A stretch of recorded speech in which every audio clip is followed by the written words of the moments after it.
Em maio de 2028, a Estação Espacial Internacional, a ISS, vai começar a acabar. Isso porque o módulo russo Zvezda, aqueles foguetinhos que ficam disparando para controlar a estação, mantendo ela a 400 km de altitude, vai ser desativado. Com isso, a estação vai começar a ser puxada para baixo pela gravidade da Terra.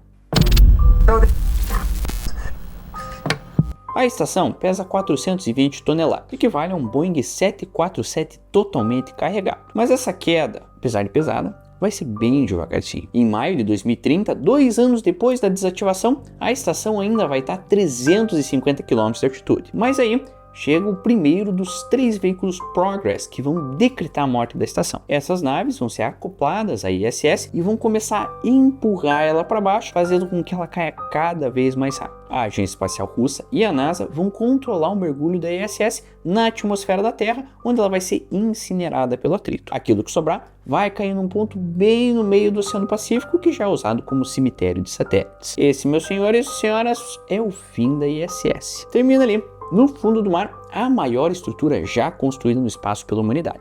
A maior e também a mais cara. Ao longo das últimas 2 décadas, a montagem e a operação da ISS consumiram mais de 200 bilhões de dólares, divididos entre Estados Unidos, Rússia, Europa, Japão e Canadá. E esse é o principal motivo para o fim da estação. A NASA banca a maior parte dessa brincadeira e até hoje destina 4 bilhões de dólares anuais, ou 17% do seu apertadíssimo orçamento. Mas nos últimos 10 anos, a exploração espacial mudou. Hoje, empresas privadas como a SpaceX do Elon Musk, a Blue Origin do Jeff Bezos, conseguem operar um custo muito mais baixo do que agências estatais como a NASA e a Roscosmos. Só para vocês terem uma ideia, mandar um astronauta no espaço na cápsula Crew Dragon da SpaceX custa 60 milhões de dólares. Agora, na Orion da NASA, são 291 milhões. A ideia, então, é aplicar essa economia nas bases espaciais. Mas também tem uma segunda razão para o fim da ISS, que é que ela tem dado muito problema.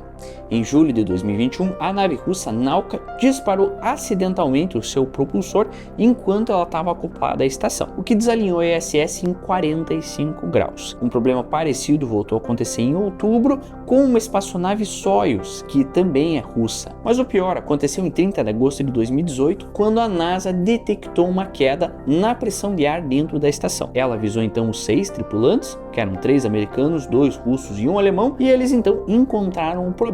Era um furo de 2 milímetros na cápsula Soyuz acoplada à ISS. O buraco foi consertado, obviamente, mas isso deixou um clima meio pesado na estação. A explicação mais provável é que a Soyuz tivesse se chocado com alguma coisa ou tivesse apresentado um pequeno defeito. Mas a Agência Espacial Russa disse que o buraco poderia ter sido sabotagem, chegando inclusive a insinuar que o seu autor poderia ser um dos tripulantes. Isso mostra que mesmo antes da atual tensão entre Estados Unidos e Rússia, devido à guerra na Ucrânia, a relação entre eles já não estava muito bem. Em decorrência de toda essa história, a NASA e a Roscosmos anunciaram que, mesmo com as sanções impostas à Rússia, a programação da ISS até 2024 ia ser mantida, com algumas mudanças pontuais, como por exemplo, a Rússia e a Alemanha não iriam mais fazer experimentos científicos conjuntos na estação. E como é que fica depois de 2024? A gente não sabe como vai ficar. Mas como eu disse, o clima na estação fica bastante ruim. Uma possibilidade é que os russos se retirem totalmente do projeto e a NASA tenha de assumir sozinha a manutenção da estação, que, como a gente conversou, é bastante cara. E tudo isso põe fim a uma era da Estação Espacial Internacional. E para onde a gente vai a partir daqui? Qual que é o novo horizonte depois da ISS? Antes da gente entender para onde a gente vai, é importante entender de onde viemos.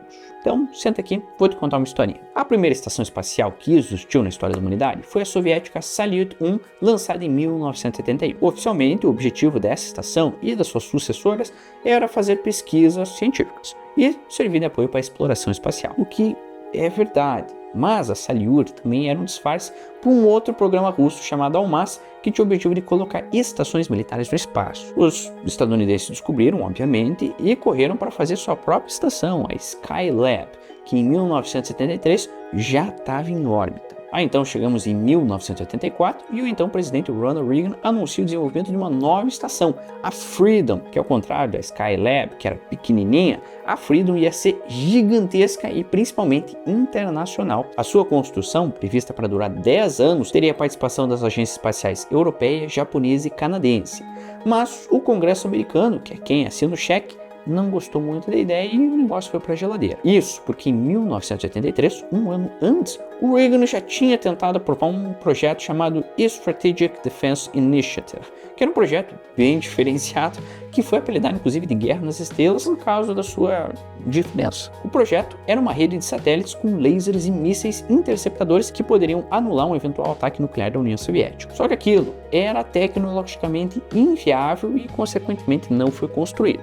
E também atrapalhou o projeto da Freedom, que depois de uma década do seu anúncio, ainda não tinha nem saído no papel. Em 1986, os russos colocaram em órbita a estação Mir, que significa paz, e assinaram um acordo de cooperação espacial com os Estados Unidos no ano seguinte. E então, em 1993, os americanos anunciaram a fusão do projeto Freedom, que não tinha saído do papel, com o projeto Mir-2, que estava em desenvolvimento. E foi aí que nasceu a ISS. E isso mostra como a Estação Espacial Internacional foi crucial para reduzir as tensões entre a Rússia e os Estados Unidos. Ao todo, foram mais de 100 missões para colocar todos os componentes da estação em órbita e uma série de dezenas de missões extraveiculares, que são aquelas caminhadas espaciais para montar as pecinhas no lugar. A ISS começou a ser construída em novembro de 1998, com o módulo Zarya, que significa amanhecer, e algumas semanas depois veio o americano, o Unity, que significa união. E em 2000 chegou o Zvezda, que era aquele que a gente comentou no comecinho, que fornece não só a propulsão,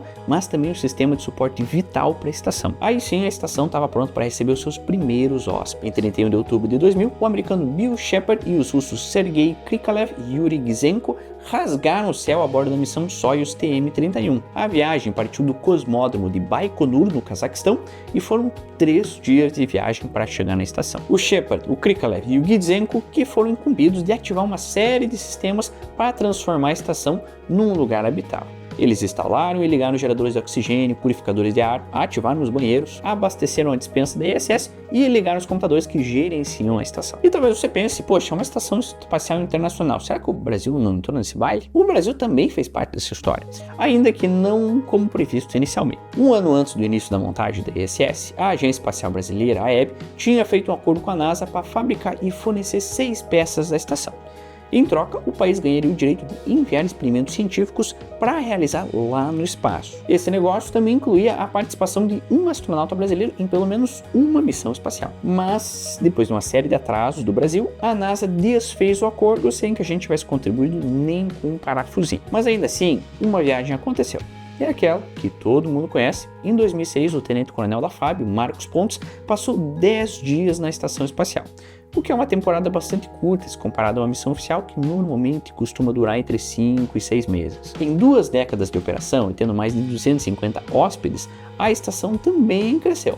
Hoje o tamanho dela equivale a um campo de futebol americano. São 129 metros de largura, 73 de comprimento por 20 de altura. Ela é tão grande que com céu limpo dá para ver ela de olho nu aqui da superfície conforme a sua localização. A NASA inclusive mantém um site que mostra a posição da ISS em tempo real e diz quando que ela vai estar na sua região.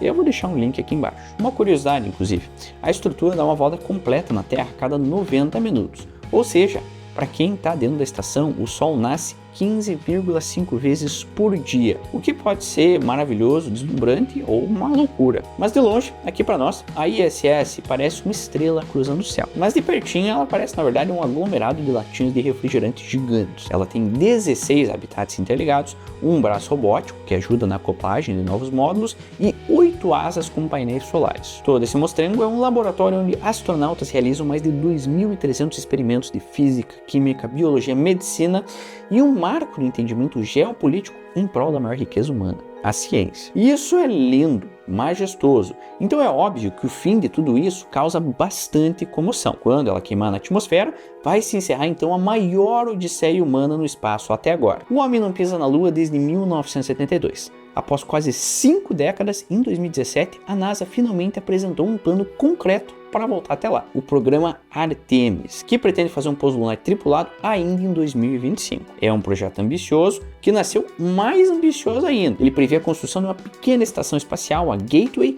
para servir como se fosse um ponto de parada entre a Terra e a Lua. Mas em 2020 a NASA resolveu tirar a estação do cronograma principal da Artemis.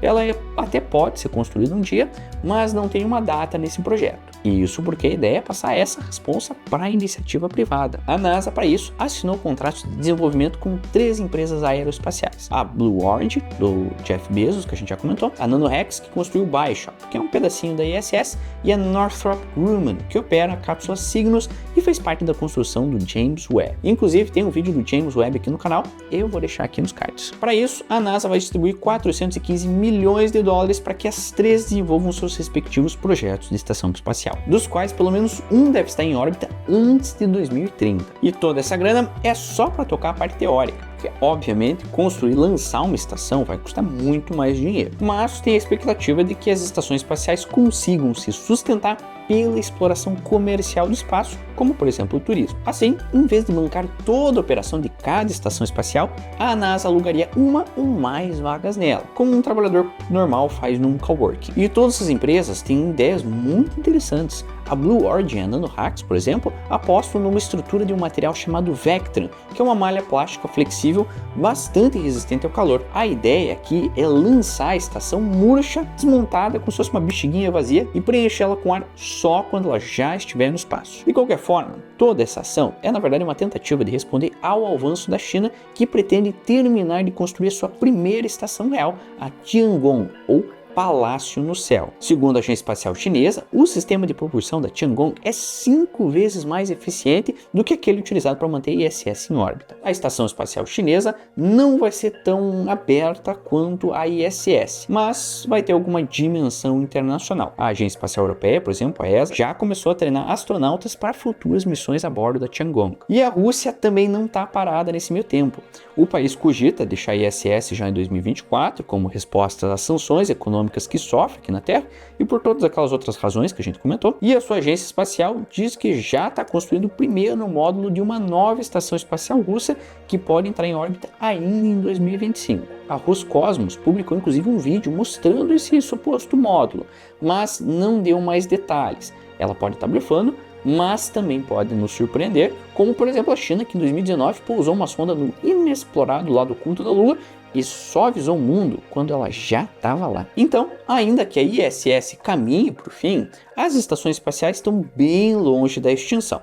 São instrumentos científicos importantes, peças militares valiosíssimas e demonstrações de poder tecnológico que acendem perguntas muito interessantes. Quando a Lua começar a ser colonizada, quais as leis que valerão nela? Se você matar alguém lá, em qual corte você vai ser julgado? Como determinar quem é dono de cada área em cada planeta? Essas perguntas mostram que essas estações não são só um caldeirão científico, mas principalmente uma experiência geopolítica. Será que essas estações serão capazes de ensinar a humanidade a viver em harmonia? O que você acha? Me conta aqui embaixo. Não esquece também de deixar um like se você gostou desse conteúdo, mas se você se apaixonou por esse conteúdo, não esquece também de se inscrever nesse canal e ativar o sininho para ficar atualizado de tudo que está saindo de novo. Muito obrigado por toda a sua atenção, eu te espero no próximo vídeo. Tchau, tchau!